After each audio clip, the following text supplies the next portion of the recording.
Hi, I'm Jeff Clift, Dealer Program and Training Manager here at Organized Living and host of Installer's Corner.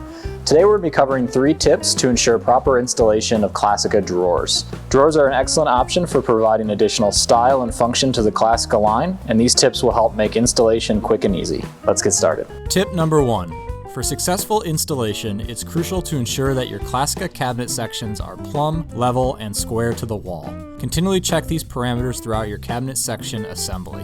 If for any reason your cabinet sections are not level, remove the cleat and reinstall. It may be beneficial to invest in a digital level or laser level for the highest accuracy.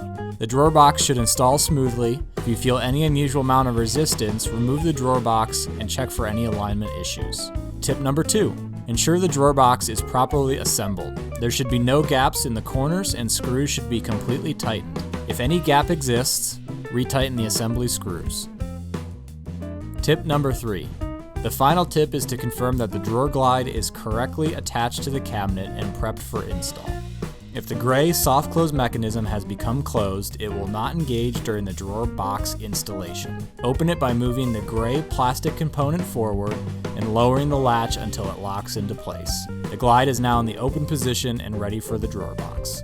If the track is not tight against the panel, use a drill and a number 2 driver to tighten until secure. We really think your customers are going to enjoy the style and functionality of Classica drawers. As always, if you have any questions, please reach out to your dealer support specialist, and I look forward to you joining us on another episode of Installer's Corner.